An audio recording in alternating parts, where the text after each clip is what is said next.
Bom, gente, a gente passa a falar agora, né, da questão do preparo dos materiais clínicos e a semeadura inicial dessas amostras. A gente já viu nos vídeos anteriores como que é feita, né, quais são as técnicas de semeadura, vimos o que a gente observa no caso de um primeiro crescimento, né, mas como que esse material chega até o laboratório? Como que é realizado, né, essa semeadura, esse processamento inicial das amostras? Quais são os tipos de amostra que eu posso semear no laboratório de análises clínicas? Antes da gente falar sobre a questão do recebimento e da semeadura inicial, né, de como eu processo essas fases, essas amostras, a gente já vem discutindo isso ao longo de algumas aulas sobre a questão do laboratório identificar o micro-organismo causador da infecção ou identificar eventual presença de micro-organismos. Só que para eu caracterizar micro-organismos, né, para eu avaliar amostras de um paciente, a primeira coisa que eu vou precisar avaliar é se aquele micro-organismo que eu estou cultivando no meu laboratório, se ele tem origem da amostra ou se ele tem origem de contaminação. É o primeiro fator, né? Aí, como é que a gente faz isso? Quando você parte para a identificação inicial, né, através ali de avaliação do crescimento, através das lâminas que você vai observar, existem crescimentos que são muito característicos de contaminação, né? São fungos, por exemplo, que são observados no ambiente, bactérias, por exemplo, que são oriundas de outras regiões do organismo e que você sabe que não são encontradas naquela determinada localidade, que não são as causadoras daquela infecção. Então, o tempo e a experiência no laboratório vão nos fazendo perceber isso com muito mais facilidade, tá? Mas essa é a primeira premissa do laboratório de micro. Fazer com que cresça na minha amostra somente o que eu semeei e do local que eu semeei com a amostra que eu semeei. Esse é o primeiro ponto. O segundo ponto existem amostras que vão me fornecer características sobre aquele local, né? Eu vou poder dizer se existe uma infecção ou não, baseado no que eu conheço sobre o determinado tipo de amostras que eu estou recebendo. O que eu quero dizer com isso? Existem grupos de amostras que o laboratório recebe que são amostras que são estéreis. Ou seja, naturalmente eu não observo presença de bactéria naquele lugar. Um desses exemplos é o sangue. Eu vou falar depois dos outros. Mas o nosso sangue, em condições normais, não tem presença de bactérias. Eu não tenho uma bacteremia num corpo normal, num corpo onde eu não tenha algo acontecendo ali. Então, quando eu encontro a presença e a quantidade de bactérias numa amostra de sangue, eu sei que tem alguma coisa errada. Coisa, por exemplo, que eu não posso dizer avaliando uma amostra de região vaginal, por exemplo. Por quê? Porque a vagina, naturalmente, é um local onde eu encontro micro-organismos. É um local onde já existe a presença de uma microbiota. Então, para eu dizer, para que se chegue a um diagnóstico de uma infecção na região genital, eu vou precisar saber mais a fundo quem é a bactéria que eu estou observando. Porque pode ser uma bactéria da região local, da microbiota normal, e aí não é uma infecção, é pura e simplesmente característica daquele lugar, ou não. Ou então eu posso ter, de fato, uma bactéria ali causadora de doença, eu posso ter um fungo que não é para estar naquele lugar, tá bom? Então, existem amostras que o laboratório recebe, onde eu tenho a certeza de que se eu encontrar a bactéria, que eu tenho uma infecção acontecendo.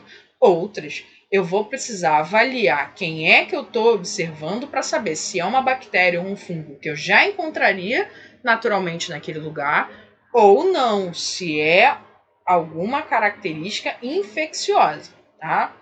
Então, por exemplo, que tipo de amostra que se trabalha em laboratório de microbiologia que seja clinicamente estéril? O sangue é uma, a gente já falou. Né? Então, no meu sangue, eu não encontro naturalmente bactérias circulando ali de um lugar para o outro.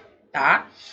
O líquor, que é o líquido cefalorraquidiano, Também não tem, né? A presença de micro-organismos no líquor indica infecções, tá?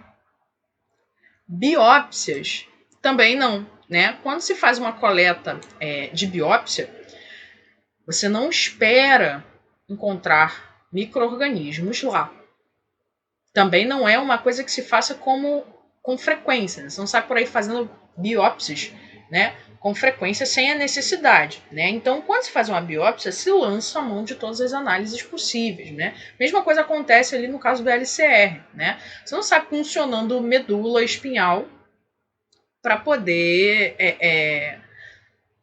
ver se tem alguma coisa ou não, se você não tem suspeita de nada.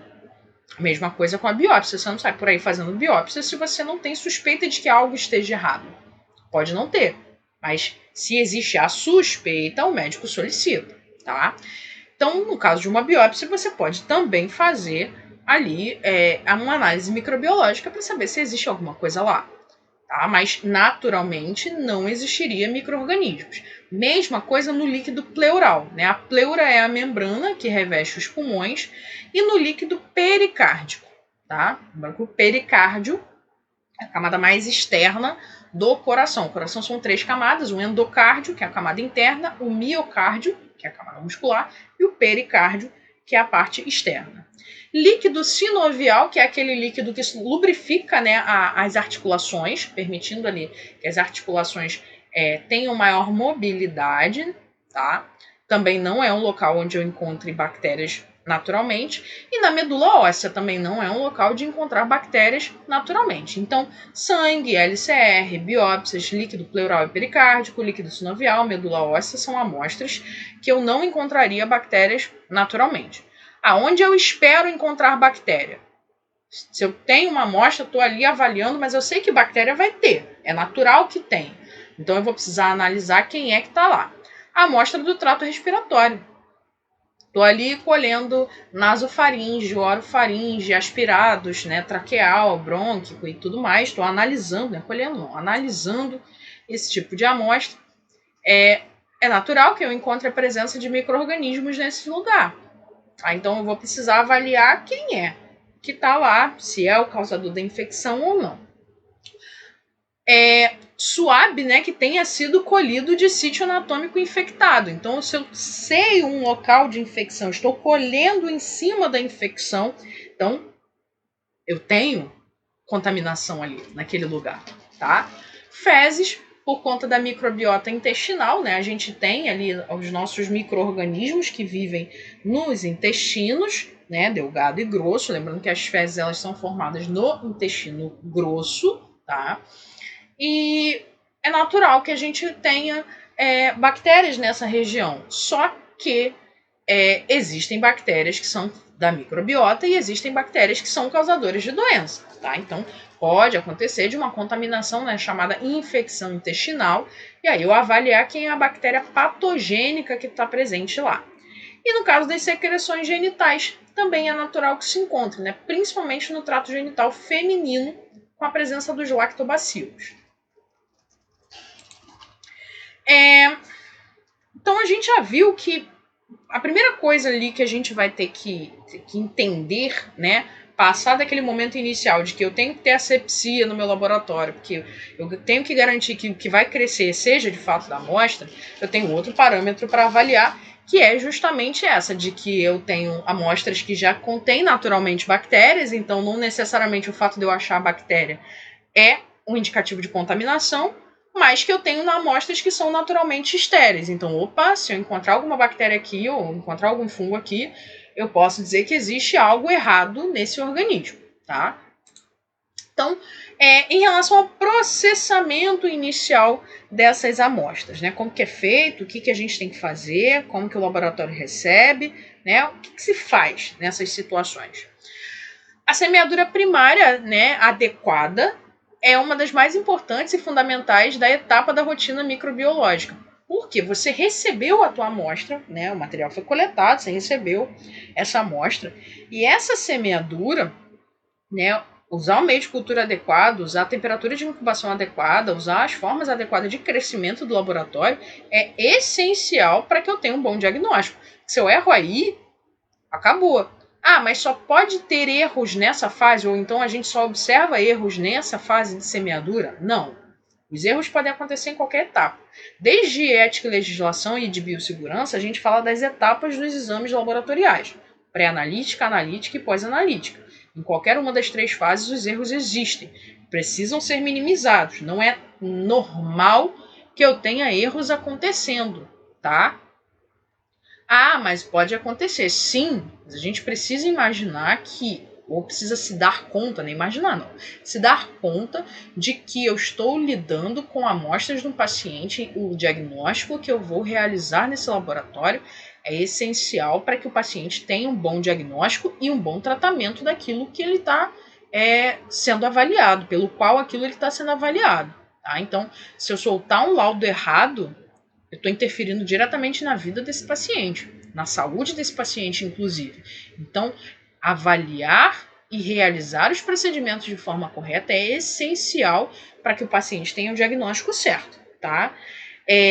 Então, nesse momento de semeadura, a técnica que eu vou utilizar, a forma com que eu vou fazer, a asepsia do material são essenciais para que eu tenha um bom diagnóstico, tá? Então, situações como, por exemplo, não usar os EPIs adequados, utilização de adornos, semeadura feita fora da zona de proteção do bico de Bunsen, né? Laboratório onde não foram realizadas as manobras assépticas de forma adequada vão contribuir para um erro, tá? Então, do mesmo modo que a seleção correta dos meios de cultura e a metodologia serem utilizadas nas amostras coletadas. Então, de nada adianta eu ter o material colhido de forma correta, ter feito ali todo o procedimento de semeadura por esgotamento semi-quantitativa, né, ou usado a técnica quantitativa, que eu tenha semeado ali bonitinho, como a gente aprendeu a fazer a inoculação, se eu usei o meio de cultura errado. Nada adianta. Ou se eu incubei numa temperatura errada, também nada adianta, tá? Então, é tudo um conjunto ali de fatores. O profissional da microbiologia tem que saber o material adequado para análise, mesmo que esse tenha sido colhido, melhor dizendo, em outro local, né? Então, é muito comum que a coleta do material para microbiologia não seja feita no laboratório específico, né? Esse material pode chegar vindo de outros locais. E aí, como a coleta vem, como o material vem colhido, muitas das vezes você encontra um material inadequado, né? Então, aceitar ou não essa amostra, rejeitar ou não essa amostra, passa pelo crivo do analista. Ele vai falar, olha, essa amostra aqui não está boa não, o volume está insuficiente, não está adequado, eu tenho contaminação desse material, é visível a contaminação desse material, então rejeição ou não vai ficar a critério também dessa análise inicial. Que tipo de material clínico, né, o laboratório recebe para fazer semeadura? Né? Que tipo de amostras eu posso ter para avaliar crescimento de micro-organismos?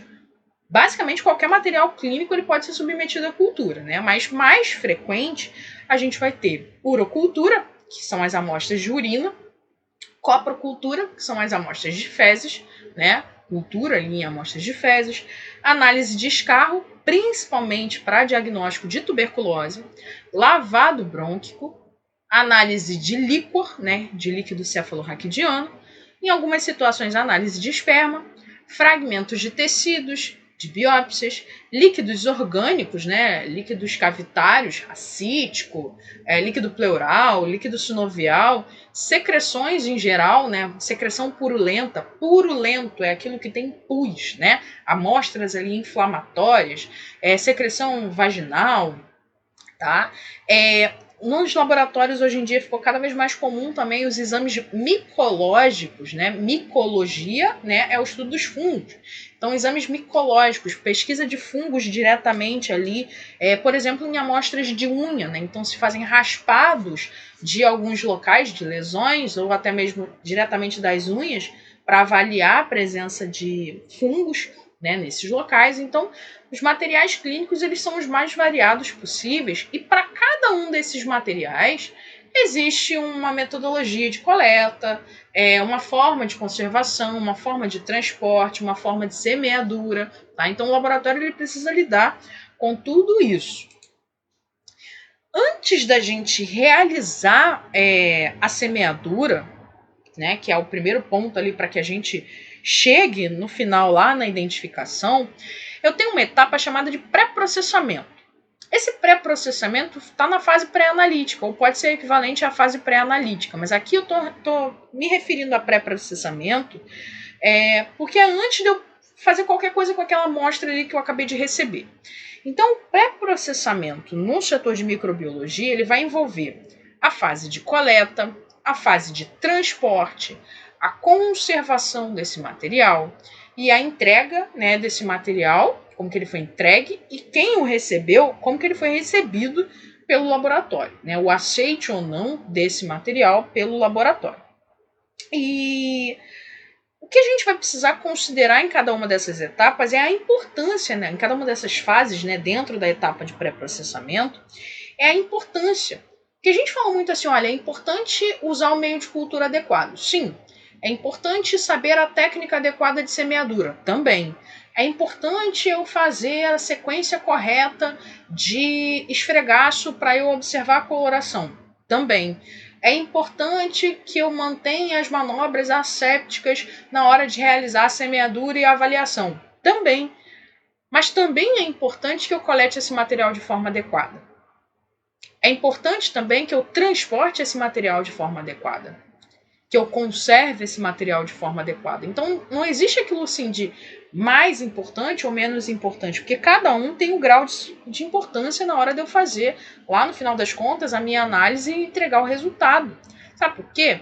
Porque de nada adianta o material ter sido colhido da melhor maneira possível e não ter sido transportado de forma correta.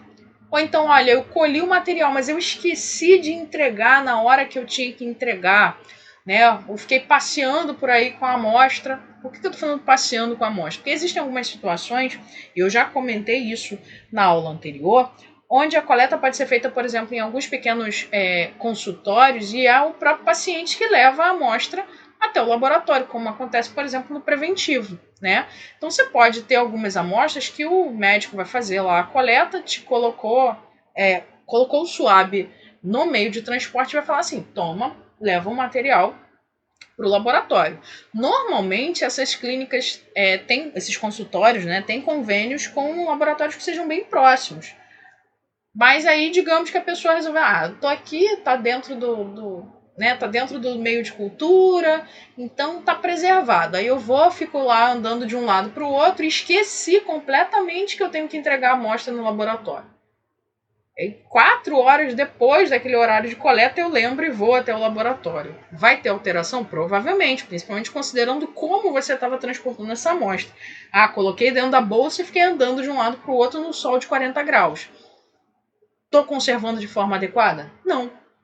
Então, tudo isso vai ser levado em conta, ou vai interferir, melhor dizendo, na hora da gente realizar uma análise. Mesma coisa acontece em relação na fase mesmo, né, do processamento e observação do crescimento, quais são as características que eu vou avaliar, né, se eu vou estar usando o meio de cultura adequado, se eu vou estar incubando de uma forma adequada, né, então cada fase ali com a sua importância dentro da análise. Em relação à forma de transporte, né, a gente já falou dos meios de transporte na aula de meios de cultura, né, a gente tem ali os meios de Stuart, né, ou AMIS ou AMIS, né, depende um pouquinho de como você vai fazer a pronúncia, tá?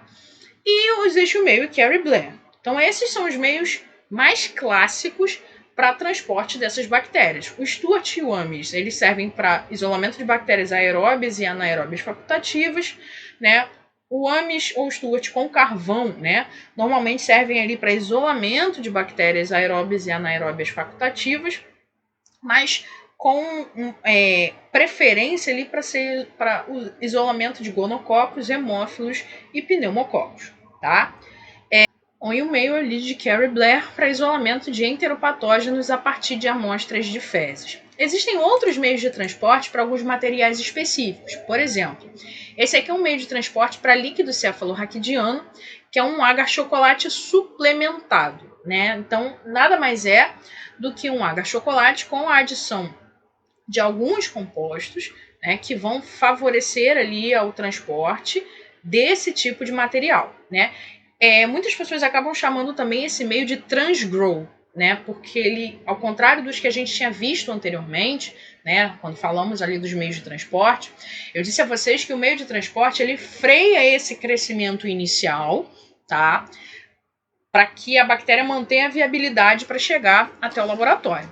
No caso desse tipo de meio de cultura aqui, ele mantém a viabilidade, mas ele também permite o crescimento, tá? Principalmente se tratando de questões referentes ao líquido cefalorraquidiano. Então, é um material, digamos assim, nobre, né, que é recebido pelo laboratório, e ele precisa de uma atenção diferenciada em relação a outros tipos de materiais. Existem alguns meios de transporte que têm outras características, outros tipos de embalagens, digamos assim, né, ou outras formas de armazenamento. Esse aqui é um meio Stuart com azul de metileno, então vocês estão vendo aqui um anelzinho azulado, né? No caso, por exemplo, de crescimento de bactérias facultativas, né, anaeróbias facultativas, o grau de oxigenação vai interferir um pouquinho na questão da avaliação. Então, esse corante ele vai ajudar com que a gente perceba se o meio está mantendo o nível de oxigenação, se ela está mais alta, se ela está mais baixa, né? Então, ele serve para que você tenha esse tipo de parâmetro. E no caso desse meio aqui, né, é um meio para anaeróbios. Né? Então, o frasquinho dele é parecido com os frascos de penicilina, né? Inclusive é chamado dessa forma, frasco tipo penicilina, tá? Onde você tem uma melhor vedação do material em relação ao suave, tá? Ou as amostras com suave. Em relação ao recebimento de amostras, uma das coisas que é importante para que se receba a amostra, né? E aí é tanto para o local que está pro responsável por estar levando a amostra ao laboratório, quanto para o laboratório que esteja recebendo. A amostra ela precisa estar devidamente identificada, com todas as informações necessárias e possíveis naquele momento, tá? Protocolos de recebimento para que o laboratório saiba exatamente o horário que recebeu, quem foi o responsável por entregar e tudo isso, e tanto para quem entregou, né? Porque caso algo aconteça com aquela amostra, você sabe se a amostra foi recebida ou não, qual foi o horário ou não, né? Principalmente no caso de detecção de eventuais erros, né? De falhas ali nesse mecanismo. Por exemplo,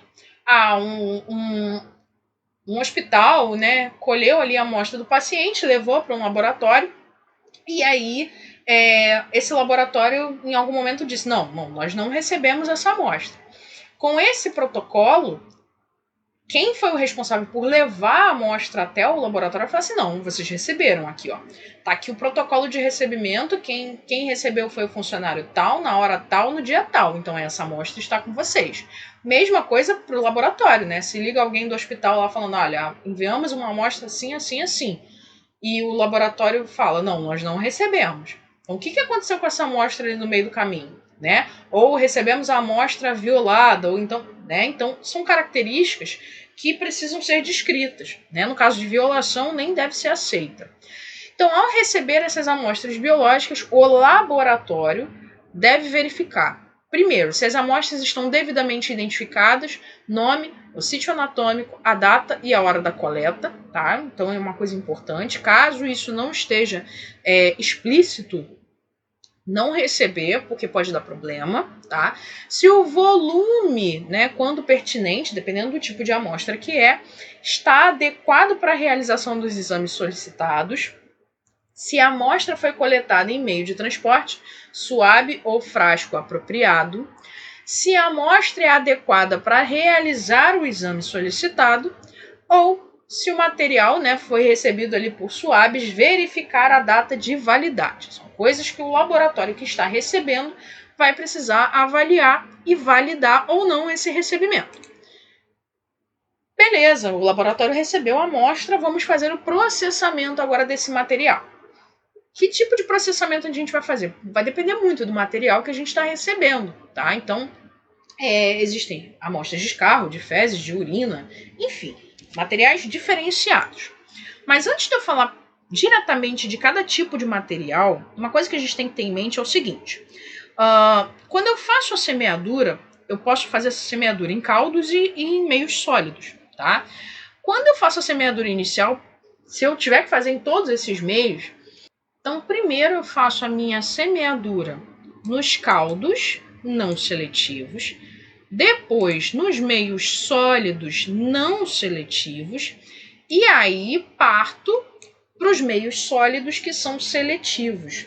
Por que essa ordem, né, caso a gente tenha ali a semeadura inicial desse material? Por que eu começo com caldo? Por que depois vem os não seletivos e depois os seletivos? Pelo seguinte, o caldo primeiro, para que eu não tenha a minha contaminação com agar-agar, né? Para que eu não leve parte de agar para o caldo, senão daí já era. E por que os não seletivos antes dos seletivos? Considerando que eu esteja, por exemplo, com uma amostra só. Então eu tenho um SWAB aqui, passo o SWAB, né, nessa amostra, para depois passar nessa, para depois passar nessa. Isso considerando essa rotina, tá, gente? Por que eu começo, né, ali no meio? Por que eu estou no meio com os meios que não são seletivos? Porque os meios seletivos, eles têm fatores de inibição. Então, se eu pego uma amostra primeiro e jogo no seletivo para depois botar no não seletivo, aqui eu já selecionei. Já entrou em contato com os componentes desse meio de cultura. Quando eu vier para cá, pode ser que não cresça aquele micro-organismo, tá? Então, eu já tenho que ter essa ordem em mente. Vou para o não seletivo, né, em caldo, vou para o não seletivo de forma sólida e para o seletivo de forma sólida também. Então, fica muito a critério do POP do laboratório, se vai fazer essa semeadura de forma direta, mesma amostra, ou se vai fazer isso de forma separada. Depende muito da quantidade desse material também, tá bom? Para amostras que vêm em SWAB, o que deve ser feito no laboratório? Quando o material vier colhido em SWAB, né, e for necessário realizar uma bacterioscopia, eu faço uma suspensão desse SWAB em um pequeno volume, né, de solução fisiológica estéril, tá? Agito ali vigorosamente, comprimo o SWAB ali na parede do tubo e uso essa suspensão tanto para preparar o esfregaço quanto para semeadura, tá? Então, eu não rolo o SWAB todo de uma vez em cima da lâmina, nem faço o esfregaço de uma forma direta no meu material. Então, normalmente, eu faço primeiro essa suspensão para garantir ali que as bactérias da amostra passem para essa solução. Ah, mas em nenhum lugar se faz a semeadura direto do SWAB? Depende do que você quer. Para uma forma analítica, não. Mas eu estou avaliando num laboratório didático, numa aula dentro de uma faculdade, eu acabei ali de fazer a coleta na mão de alguém e vou fazer a semeadura direto. Posso fazer, que não é para critério diagnóstico. Eu estou fazendo só para uma finalidade de observação do crescimento, com uma finalidade didática, tá bom? E realizo, então, a semeadura por esgotamento, tá? A amostra de aspirado e exudatos, tá? Os exudatos são aqueles líquidos inflamatórios.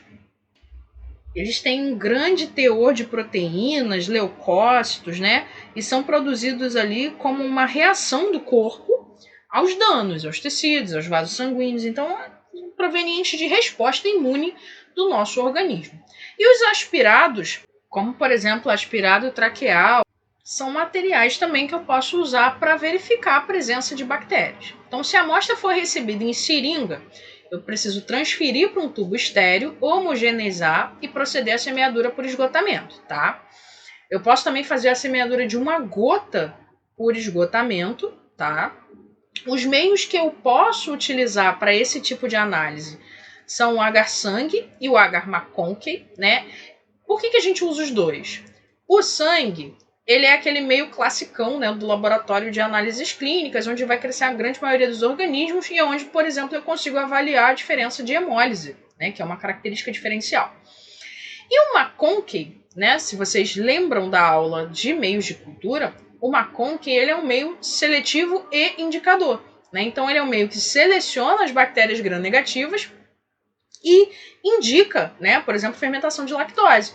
Então, ele consegue me dar crescimento de outros micro-organismos, né, que o sangue não conseguiria me dar tanta diferença assim, e ele serve, então, para eu fazer essa diferenciação. Então, eu faço a semeadura nos dois meios.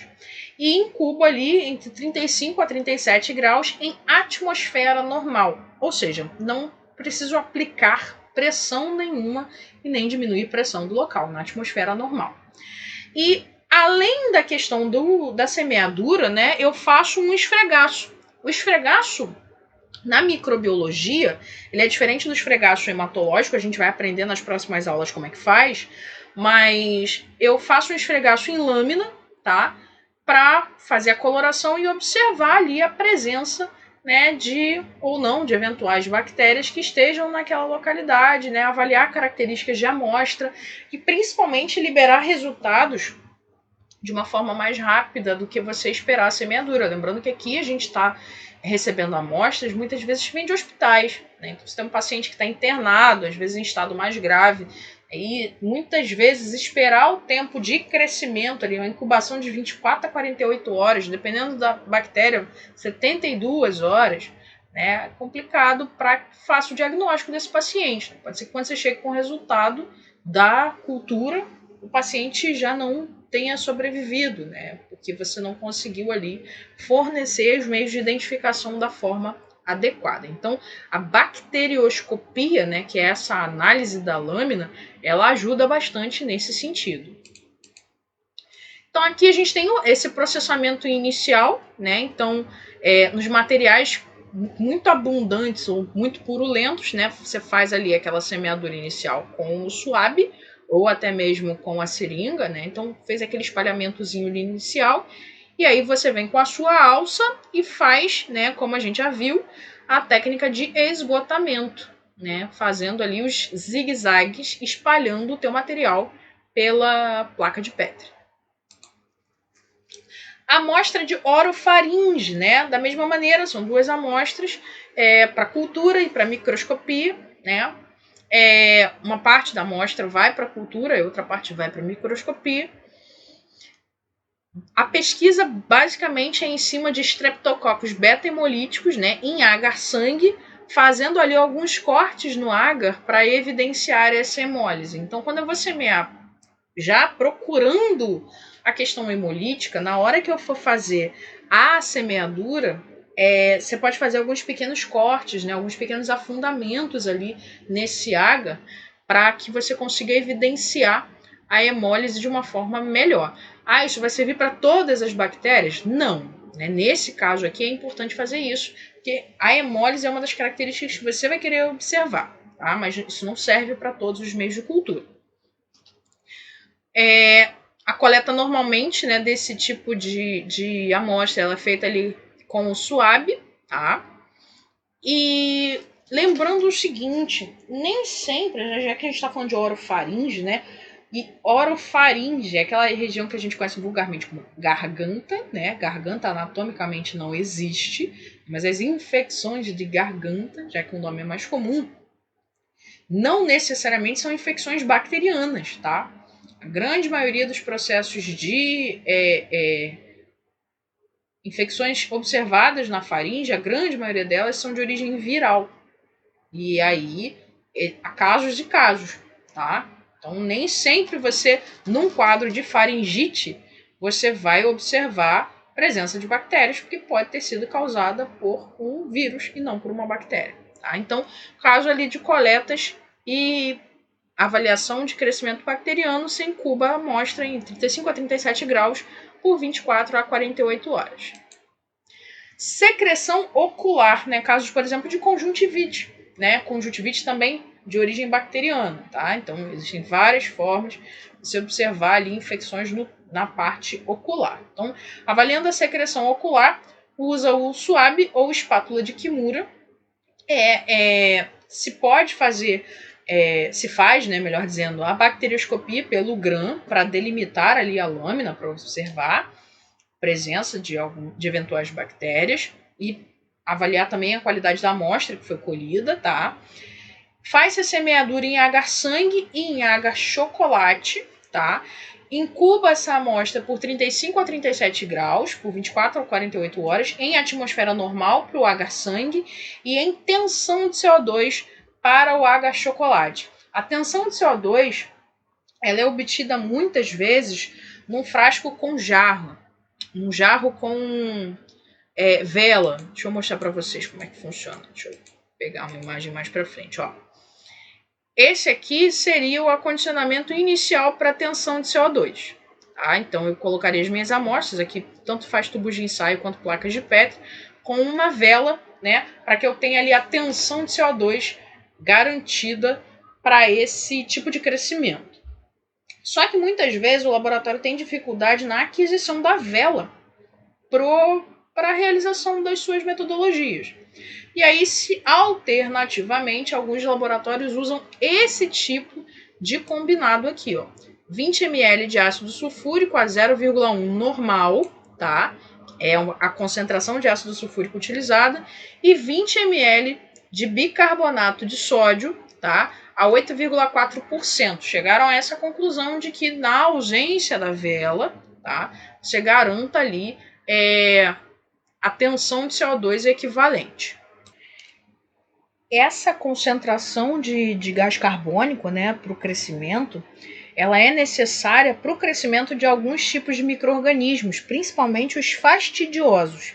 Tá? Então, eu reduzo a concentração de oxigênio nesse ambiente e possibilito, né, uma atmosfera mais adequada para o crescimento de alguns grupos de micro-organismos. Então, deixa eu voltar lá aos slides anteriores, onde a gente estava falando no caso da secreção ocular, né? Então, no caso do agar-chocolate, eu vou colocar ali em tensão de CO2. Secreção nasal, ela é muito indicada para pesquisa de Staphylococcus aureus, tá?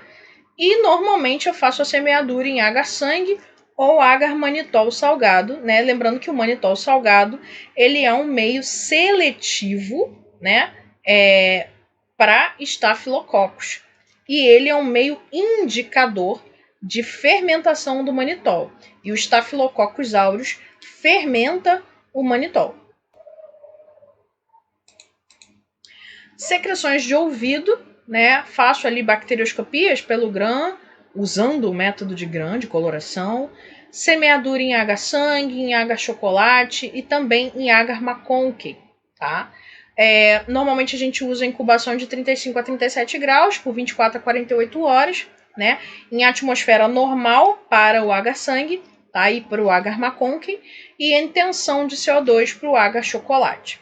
O chocolate, a gente também já falou sobre isso quando falamos dos meios de cultura, pelo fato dele ter as hemácias já alisadas, né, já destruídas ali pelo calor, pelo aquecimento, ele possibilita o crescimento desses organismos fastidiosos, que eles são mais exigentes, tá bom?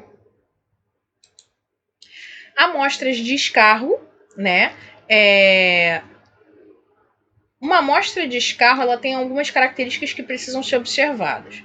Existem amostras de escarro que têm bastante concentração de pus, com pouca concentração de pus, que a gente vai chamar de foco, né? São focos purulentos. Amostras hemorrágicas, né? Uma amostra dessa aqui é muito característica, por exemplo, de estágios de tuberculose, onde a gente tem essa hemorragia.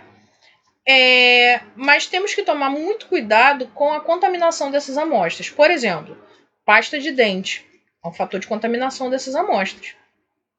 Tá? Então, não pode, quando você for fazer coleta de escarro, não pode fazer escovação com pasta de dente. Tá? Frasco adequado, volume adequado, são características que têm que ser observadas também. Então, muitos laboratórios hoje, eles realizam coleta no local, coleta de escarro no local, para que se evite contaminação, tá? A amostra de escarro, né, é uma quantidade de material bem maior, né, e você não vai usar tudo. Você vai escolher a porção mais purulenta ou mais sanguinolenta do escarro, vai semear por esgotamento e preparar uma lâmina e corar pelo grão para avaliar ali a qualidade da amostra. Então, saber se você tem uma boa amostra em mãos ou se teve algum tipo de contaminação, tá? A bacterioscopia inicial vai servir para isso também. A semeadura vai ser feita em agar-sangue, agar-chocolate e agar-maconque, em cubo de 35 a 37 graus por 24 a 48 horas em atmosfera normal para o agar-sangue e para o maconque, e uso a tensão de CO2 para o agar-chocolate. A característica diferencial em relação ao escarro é que muitas vezes ele é utilizado ali para avaliar processos de pneumonia, de tuberculose e tudo mais. E, por exemplo, no caso de tuberculose, a via de identificação dessas bactérias, né, ou da Mycobacterium tuberculosis, que é o bacilo de Koch, e no caso do bacilo de Koch, ele não se cora corretamente pela Gram. Quando eu vou partir para a identificação desse bacilo, eu preciso recorrer à técnica, né, de Zio-Nielsen ou Zio-Nielsen, como vocês prefiram mencionar, né? Vocês vão ver algumas divergências em relação à nomenclatura, a forma de pronúncia, né, do nome. E para a identificação dos chamados BAR ou BAR, né? Também existe essa forma diferente de chamar, tá? BAR vem de bacilos álcool ácido resistentes, tá? Que são, dentro desse grupo, né, são bactérias que não se coram bem pela coloração de Gram. E aí a gente recorre a uma outra técnica de coloração para fazer essa diferenciação. Ou então em casos de pneumonias causadas por fungos, né? E aí eu tenho que ter análises diferenciais para amostras de fungos também. Líquidos orgânicos, exceto urina e sangue, então líquidos cavitários, né? Líquido acítico, líquido articular, líquido pleural, líquido pericárdico, entre outros líquidos, devem ser transportados imediatamente ao laboratório no prazo máximo de 30 minutos na própria seringa ou tubo de ensaio esterilizado.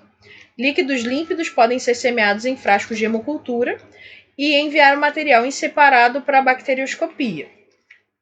Faço a bacterioscopia pelo grão do sedimento centrifugado, então centrifugo esse líquido e o sedimento eu uso para fazer a bacterioscopia e realizo a parte de semeadura do sedimento em agar-sangue, agar-chocolate e agar-maconque, tá? Então, o processamento é o mesmo dependendo do tipo de para essas amostras, né? Então, tanto faz para o líquido acítico, articular, pleural, pericárdico, da forma ele foi coletado, ele vai ser mandado para o laboratório. Tem que ser mandado nesse prazo de 30 minutos. O laboratório recebeu, né, 2 amostras, uma amostra para bacterioscopia e uma amostra para semeadura. Faço a incubação ali da semeadura 35 a 37 graus por 24 a 48 horas em atmosfera normal para o agar-sangue e para o maconque e em tensão de CO2 para o agar-chocolate. Líquido cefalorraquidiano. Aí aqui a gente já tem uma característica um pouco diferenciada em relação aos demais. O LCR, como eu falei ainda há pouco para vocês, ele é considerado uma amostra nobre. Pelo seguinte, não se faz coleta de líquido cefalorraquidiano sem a necessidade para isso. Então, quando se colhe o LCR, é porque já teve uma indicação clínica para isso. E quando se recebe LCR, a prioridade de avaliação é dele. De análise é dele. Por quê? Você não pode perder esse tipo de amostra. Você não pode perder essa amostra porque passou do tempo de análise. Você não vai ter chance de colher de novo, né? O LCR ele é colhido por um médico, né? Especialista nessa área, neurocirurgião, neurologista, tá? Que vai fazer a coleta, normalmente ali entre a terceira e a quarta ou a quarta e quinta vértebra lombar. Então é uma punção na lombar. Pode ser colhida até em outros locais, mas esses são os locais de preferência. É um procedimento extremamente invasivo, extremamente arriscado, e por isso não se faz coleta várias vezes, né? Então, quando se faz punção lombar, se colhe o máximo de amostra que você consegue naquele momento e se faz uma rotina microbiológica, algumas dosagens bioquímicas, avaliação, por exemplo, de presença de células atípicas, entre outras coisas, para que você não vá colher o material de novo. Tá? Então, tem que ter todo o cuidado do mundo com essa amostra, não que com as outras não precise, mas aqui o cuidado tem que ser triplicado, porque se caso percam essa amostra, você não vai ter chance de colher de novo. Bacterioscopia essencial, principalmente se você está querendo, por exemplo, avaliar a meningite. Né? O diagnóstico diferencial e rápido da meningite é o tempo, por exemplo, de vida ou não desse paciente. Então, se você já conseguiu ali, através da bacterioscopia, ter a evidenciação de meningococo, por exemplo, tá? Então, liberou o resultado, né, e o tratamento já vai ser feito. Não que a cultura não vai precisar ser feita, ela vai, mas você já evidenciou a presença daquele organismo ali, tá? Coisa que quando você parte para a cultura, você vai levar mais tempo, você vai levar ali até 48 horas para liberar aquele resultado da cultura, e aí pode ser o tempo, né, de você não ter conseguido que o médico realizasse a terapia adequada naquele paciente. Então, é essencial a bacterioscopia nesses casos aqui também. A semeadura do sedimento centrifugado em H-sangue e H-chocolate suplementado. Faço ali a incubação por 35 a 37 graus, 24 a 48 horas, em atmosfera normal para o H-sangue e em tensão de CO2 para o chocolate. Aqui a gente já comentou agora há pouco, né? Quando se puder usar a jarra com vela, usa. Quando não puder, usa as substâncias químicas, esses compostos químicos ali, como alternativa. Amostras de urina. Amostra de urina para cultura é jato médio, tá? Homogenizo o material, né, e faço a semeadura com alça calibrada em técnica quantitativa. Tá? Normalmente, pelo menos uma das culturas de urina tem que ser quantitativa. Os meios mais utilizados são o CLED, que é esse meio aqui, e o McConkey, tá? E posso usar também o laminocultivo. A gente vai descrever a urocultura melhor nas próximas aulas. Amostras de biópsia, né? Transfiro o material para uma placa estéreo, fragmento com auxílio de bisturi, faço a semeadura pela técnica de esgotamento nos meios apropriados para essas análises. Então, para a realização de lâmina, eu comprimo um pedaço do fragmento do tecido em várias partes da lâmina para fazer ali a coloração. Fragmento ósseo, né? Verificar se tem tecido mole. Se tiver, eu preciso remover o tecido mole e ficar só... trato, né, o tecido mole com uma amostra de tecido. E em cada fragmento ósseo, transfiro para o meio tio, né? O caldo tio. E a gente falou, né, sobre diferentes tipos de materiais que a gente processa e tudo mais. Feita a semeadura, né, que é o meu cultivo, algumas análises requerem os chamados subcultivos, principalmente a análise de hemocultura. Então, em caso de amostras positivas, eu realizo subcultivos, né, que são repiques dessas amostras iniciais. Faço a identificação, né, dos organismos, então eu cultivei, em caso de alguns tipos de amostras, eu necessito realizar esses subcultivos. Parto para a identificação, que pode ser mais simples ou mais demorada, dependendo do tipo de organismo que eu tenho. E realização do antibiograma, né? Porque eu identifico quem é a bactéria e o antibiograma ele vai me auxiliar para que eu forneça ao médico as informações sobre quem é aquela bactéria, mas qual é o antibiótico capaz de eliminar aquela bactéria, né? Então, faço a emissão e a entrega do resultado. Vai funcionar dessa forma para todos os tipos de amostras que existem? Não, né? Cada um tem as suas especificidades, vai depender do tipo de solicitação que o médico fez, né? Então, assim, o POP do laboratório, muitas coisas vão precisar ser levadas em consideração. Mas basicamente o processamento ele vai envolver todas essas etapas. Tá? Então eu parto lá do início, né, da coleta, o recebimento desse material, coleta, transporte, condicionamento, recebimento desse material. Uma vez recebido, vou processar, né, fazendo ali a semeadura, incubando, avaliando esse cultivo, fazendo esse subcultivo, né, pós realização e identificação desse material, vou dizer quem é, vou avaliar quem é o antibiótico capaz de combater aquela bactéria que está ali, né? Emitir o laudo dizendo quem é a bactéria, e no caso do antibiograma, revelando também quem é, revelando a quais antibióticos, né, essa bactéria é sensível ou resistente. Lembrando que não é o laboratório que indica, né, o antibiótico, tá? Quem faz a decisão final é do médico que está ali avaliando o paciente. O laboratório vai avaliar a sensibilidade microbiana aos antibióticos testados, tudo bem?